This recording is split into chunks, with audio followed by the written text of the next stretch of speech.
Released by Square in 1987 on the NES and Famicom, series creator Hironobu Sakaguchi created, wrote, and directed the first game in what would become a best-selling and genre-defining series. While borrowing heavily from many successful RPGs at the time, the game eventually took on an identity of its own. The game has since been remade and re-released on multiple platforms, and many of its conventions would soon become series staples. The story only gets larger from here, so let's cut it down to size with a recapitation. The world is slipping into darkness and nature is dying.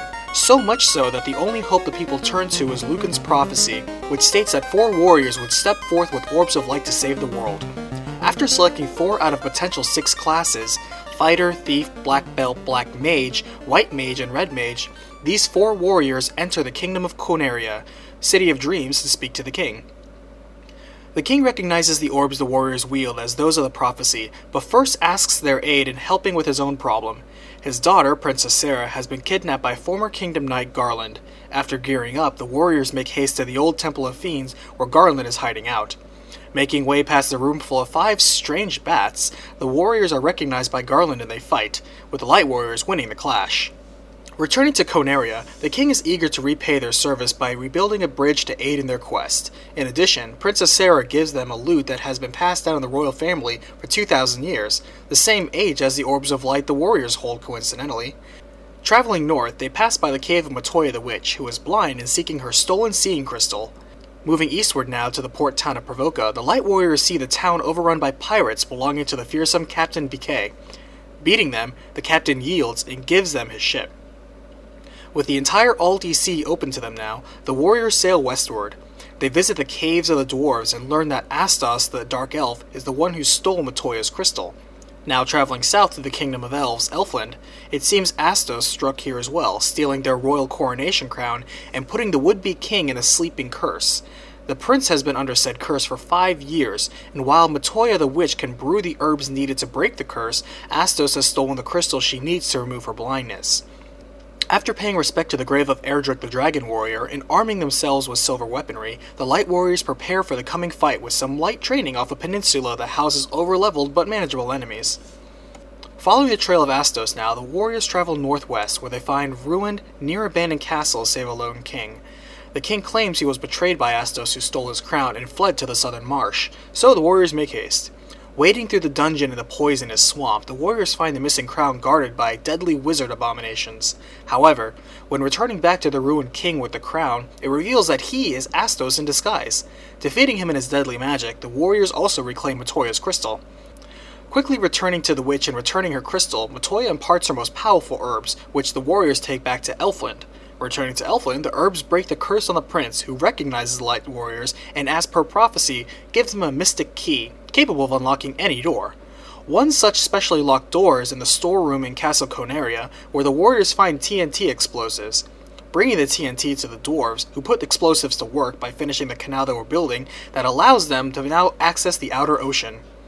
The first stop in their global quest is the small town of Melmond, a place cursed and ravaged by a local vampire who is sapping the power of the Earth Orb and leaving the world to rot.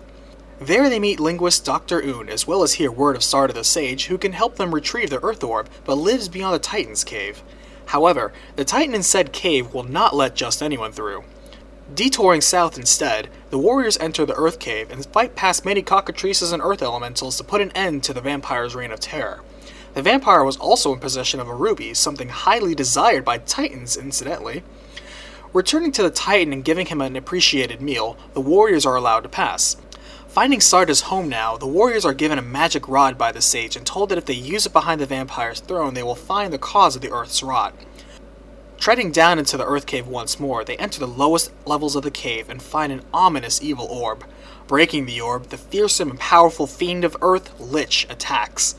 The warriors of light are triumphant, and upon stepping on the altar the Lich was corrupting, one of the 4 orbs of light lights up again with the power of Earth. Continuing their adventure westward, the warriors land outside the fairly quiet town of Crescent Lake.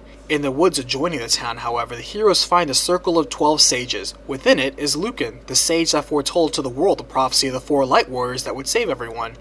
The other sages provide clarity to the warriors' mission, namely that by removing the fiends at each elemental temple and placing one of their orbs there will restore the natural powers that bind the world. In addition, they inform the heroes that 400 years ago, control of the wind was lost and civilization's destruction started 200 years ago when the fiends of wind and water teamed up. 200 years ago comes again to today, where the Earth Fiend, whom the warriors just defeated, was the cause of rot across the land. Now the Fiend of Fire, whom is inside Gurgu Volcano outside this town, is waking up early and looking to burn everything up. In aid to their quest, the sages give the warriors a canoe to navigate lakes and rivers. In preparation for the awakening of the next fiend, the warriors test their mettle in the lonesome Castle of Ordeals, wherein they battle past zombie dragons to claim a strange proof of courage, the Rat's Tail. Now navigating a river maze, they find the harsh ice cave, whereby braving the biting eye of a beholder to seize the legendary floating stone. Following rumors with the powers of the mysterious levitating stone, the warriors raise an ancient airship from the depths of the desert. With the world as their oyster, the light warriors travel now to the Cardia Islands, where they find the land of dragons. Speaking with the king of dragons, Bahamut, he recognizes the courage of the heroes with their prize of the Rat's Tail from the Castle of Ordeals. He promotes the classes of the light warriors in the Knight, Master, Ninja, and Black, White, and Red Wizard respectively. And now the heroes are ready to continue their quest. Arriving at Gurgu Volcano, they suffer the heat within to clash blades with the mighty Fiend of Fire, Carrie. Vanquishing her, they light up the Orb of Fire and leave. During their visit to the desert, the Light Warriors find a desert oasis and a merchant named Underhill selling an expensive bottle. Opening their new bottle releases the captured fairy inside as she returns to her home in the spring in the secluded town of Gaia. She thanks you for freeing her from the pirate that trapped her and gives you oxyale from the bottom of her spring, which allows you to breathe underwater. Moving on, the heroes visit the town of Onrak, wherein they hear from a boy named Cope that something like a robot fell behind the nearby waterfall. Investigating this, the heroes indeed find a robot that hands them a strange transport cube to a floating castle. Returning to Onrak, the warriors hear of mermaids in trouble deep underwater. Thanks to the oxyale, they can hustle to their rescue, entering a submarine that will transport them to the underwater sea shrine. After hearing their plight of the topless mermaids, the heroes later discover a slab with mysterious writing on it. Further on, in the depths of the shrine, they face the legendary Kraken, and after filleting the Fiend of Water, there is only one more orb to relight. Remembering the linguist in Melman, Dr. Un, the warriors take a detour to show him the slab and learn the ancient language of the Lefanish. Traveling to the lost civilization of Leffen, the now understandable Lefanish communicate to you that they long sent 5 warriors of their own, the Sky Warriors, on the same mission as the warriors are on currently. As a matter of fact, the airship that they've been using used to be theirs.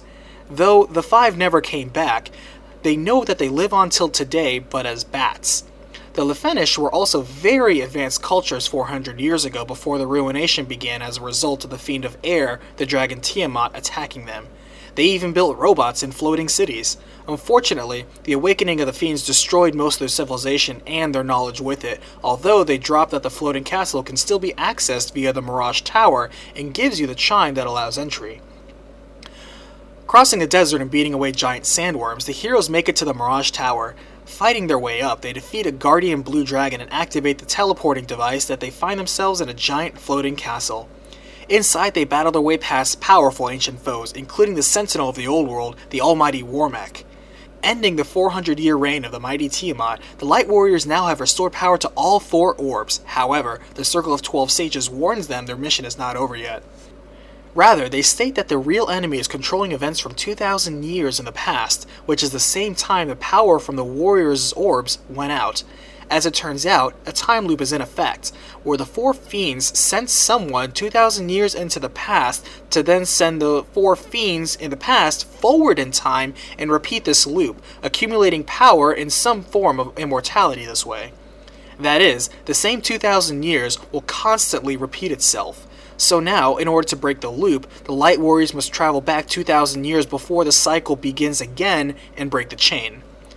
Traveling to the Temple of Fiends that they visited as their first mission, the 5 strange bats they noted earlier turn out to be the cursed Sky Warriors that went missing 400 years ago from Leffen. Applying the power of the Orbs of Light to the Dark Orb, a time gate opens and the Light Warriors time travel to 2,000 years ago. Also, the 2,000-year-old loot from Princess Sarah is actually the key to opening the true depths of the Temple of Fiends. Now fighting stronger versions of nearly every boss they've felled before, the Light Warriors push to the final chamber of evil where they find the Knight Garland from long ago. It turns out he was the vessel of power being tossed across time, and now the time has come for the Light Warriors to end the time paradox plaguing the world. Ending Garland's powered form as chaos, the 4 Light Warriors now return to their original time, seeing the world restored to normal.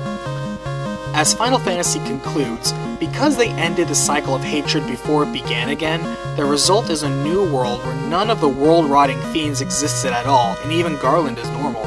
As a result, their legendary battle remains just that, a legend passed down the elder races of dwarves, elves, and dragons. Still, the 4 Light Warriors know the truth and remain to protect the world. Final Fantasy has sold well over 3 million copies worldwide.